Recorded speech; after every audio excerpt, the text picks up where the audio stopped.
बिस्मिल्लाहिर्रहमानिर्रहीम। अस्सलाम वालेकुम जी। उम्मीद है आप सब खैरियत से होंगे, अपने घरों में खुशबाश होंगे जी। आज हम आपके साथ ये बेसन के नान की मज़ेदार सी रेसिपी शेयर करेंगे। इसके साथ ये हम चटनी भी बनाएंगे। ये नान घर में हम बिल्कुल आसान मेथड के साथ बनाएंगे। बाज़ार के जो नान होते हैं बिल्कुल भी अच्छे नहीं होते, तो इंशाल्लाह ये आप बनाएं, आपको बहुत अच्छे लगेंगे और बहुत मज़ा आएगा। तो उसके लिए यहाँ पे मैंने प्याज ले लिया था, इसे लंबे बारीक स्लाइसिस में कट कर लिया था। 2 मीडियम साइज़ के प्याज थे। ये 2 मीडियम साइज़ के आलू हैं, इन्हें भी मैंने बारीक बारीक काट लिया था। ये 1 कप बेसन है, इसे छान लिया था। ये सब्ज़ धनिया, इसे बारीक बारीक काट लिया था। ये 1 चम्मच नमक का है और ये 1.5 चम्मच सुरख मिर्च है और 1 पैकेट ज़ीरे का है और ये 3 अदद नान है मेरे पास, ये देखें।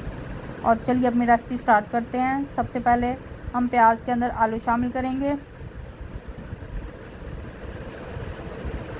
आलू और प्याज हम बिल्कुल बारीक बारीक काटेंगे, बिल्कुल बारीक बारीक। अब इसके अंदर हम ये बेसन डाल देते हैं। बेसन को मैंने अच्छी तरह पहले छान लिया था।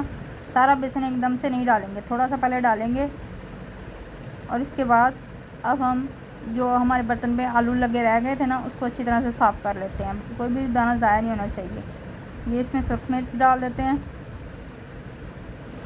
नमक पहले थोड़ा सा डालेंगे और उसके बाद अगर ज़रूरत हुई तो और डाल लेंगे।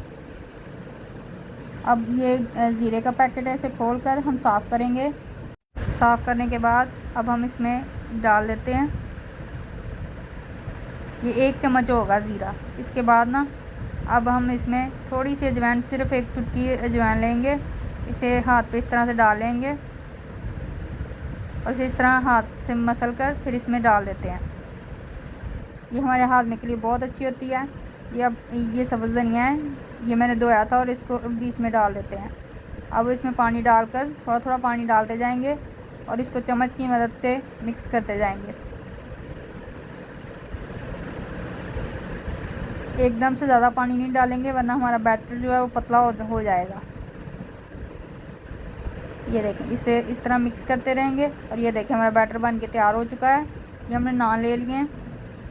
अब हम इसके ऊपर ये बैटर लगाएंगे, अच्छी तरह से सारे किनारों पे अच्छी तरह से लगाएंगे और ज़्यादा मोटी लेयर नहीं लगाएंगे क्योंकि वो फिर अंदर से कच्चा रह जाता है।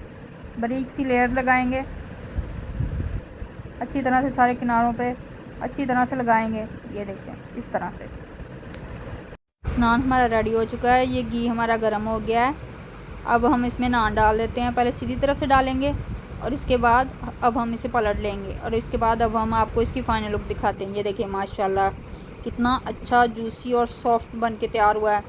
बाज़ार से मैं कह रही हूँ कि लाख गुना बेहतर होगा और इंशाल्लाह बहुत ही मज़े का होगा। ये चटनी साथ में मैंने बनाई है, आपको इंशाल्लाह बहुत मज़ा आएगा। प्लीज़ मेरी वीडियो को लाइक करें, चैनल को सब्सक्राइब करें और बेल आइकन को ज़रूर दबाइएगा। मैं मिलती हूँ आपसे अगली वीडियो में, तब तक के लिए अल्लाह हाफ़िज़।